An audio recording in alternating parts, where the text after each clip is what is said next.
Andhra Pradesh cabinet meeting కొనసాగుతోంది. సమావేశంలో పలు ప్రతిపాదనలు చేసి కీలక నిర్ణయాలు తీసుకున్నారు. ఏపీ క్వాంటమ్ కంప్యూటింగ్ పాలసీ 2025-2030కి ఆమోదం తెలపనుంది. నైబర్హుడ్ ఐటీ వర్క్ స్పేస్ల అభివృద్ధి, కొత్త ఉద్యోగాల సృష్టిపై చర్చిస్తారు. విశాఖలో ఐటీ కంపెనీలకు రోడ్డు విస్తరణతో పాటు కే రహేజా కార్పొరేషన్కు ఐటీ గృహ ప్రాజెక్టుకు పెట్టుబడిపై చర్చిస్తున్నారు. క్వార్క్స్ టెక్నోసాఫ్ట్ ఐటీ క్యాంపస్ 2000 ఉద్యోగాలపై, ఫ్లూయెంట్ గ్రిడ్ ఐటీ క్యాంపస్కు 3.3 ఎకరాల కేటాయింపుపై చర్చలు కొనసాగుతున్నాయి. మదర్సన్ టెక్నాలజీ సర్వీస్కు 109 కోట్లు పెట్టుబడి కేటాయింపు, ఐస్పేస్ సాఫ్ట్వేర్ రుషికొండలోని ఐటీ క్యాంపస్కు 4 కోట్ల విలువతో 2 ఎకరాలు కేటాయింపుపై చర్చిస్తున్నారు.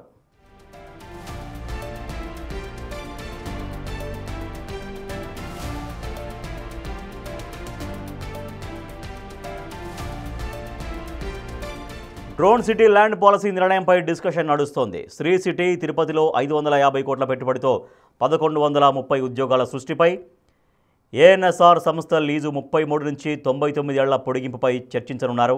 కర్నూలులో మీడివేముల, గుట్టపాడు ప్రాంతాల్లో ఇండి చిప్ సెమీ కండక్టర్స్ కోసం 150 ఎకరాలు, 22,976 కోట్ల పెట్టుబడులపై ఆలోచిస్తున్నారు. కుప్పంలో ఎన్పిఎస్పిసిఎల్ ప్రాంప్ట్ మెటీరియల్స్ ప్లాంట్ పెట్టుబడి, ఉద్యోగాలపై చర్చిస్తున్నారు. తిరుపతి నాయుడుపేటలో ఎపిటోమ్ కంపోనెంట్స్ పీసీబీ తయారీ యూనిట్కు, క్రయాన్టెక్ శ్రీ సిటీ తిరుపతిలో పీసీబీ ఫ్యాబ్స్ యూనిట్ పెట్టుబడులపై డిస్కస్ చేస్తున్నారు.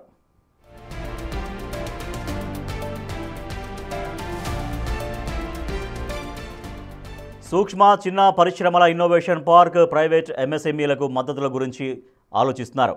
పారిశ్రామిక పార్కుల విస్తరణ, పరికరాలు, సదుపాయాల పెంపుపై ఎలాంటి నిర్ణయాలు తీసుకోవాలో చర్చిస్తున్నారు.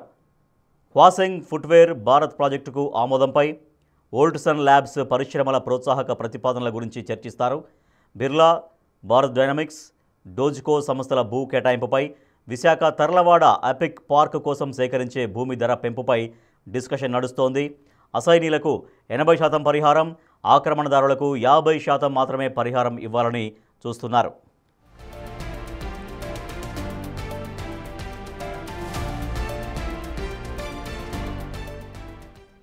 అమరావతి, కృష్ణాయపాలెం, పెనుమాక, ఉండవల్లి, వెంకటపాలెం ట్రంక్ ఇన్ఫ్రా పనులపై ఆరా తీస్తున్నారు. భవానీ ద్వీపంలో అడ్వెంచర్ థ్రిల్ సిటీ భూ కేటాయింపు, తల్లెపాలెం అమ్యూజ్మెంట్ పార్క్ రిసార్ట్ భూమి కేటాయింపుపై చర్చలు జరుగుతున్నాయి. పోలవరం, ఏలూరు హిల్స్ రిసార్ట్ భూమిని పర్యాటక శాఖకు బదిలీ చేయాలని ఆలోచిస్తున్నారు. బాపట్ల కుండూరు రెన్యూవల్ ఎనర్జీ ప్లాంట్కు 1000 ఎకరాల కేటాయింపుపై, ఏపీపీఎఫ్సీఎల్ ద్వారా విద్యుత్ ప్రాజెక్టులకు 1000 కోట్ల రుణాలకు ప్రభుత్వ హామీ గురించి డిస్కస్ చేస్తున్నారు. ఎల్ఆర్టీ సోలార్ పవర్ ప్రాజెక్టుకు 250 మెగావాట్ల కేటాయింపుపై, చిత్తం వలస పీఎస్పీ ప్రాజెక్టులో నీటి పరిమితి పెంపుపై, హడ్కో ద్వారా ఏపీపీఎఫ్సీఎల్కి 5,000 కోట్ల రుణంపై చర్చలు జరుగుతున్నాయి. ఏపీ డిస్కమ్లకు 1150 కోట్ల బ్యాంక్ లిమిట్లపై హామీపై, బ్యాటరీ ఎనర్జీ నిల్వ కేంద్రాలకు 38.1 ఎకరాల కేటాయింపుతో పాటు అమరావతి వరద పంపింగ్ ప్రాజెక్టు గురించి చర్చిస్తున్నారు.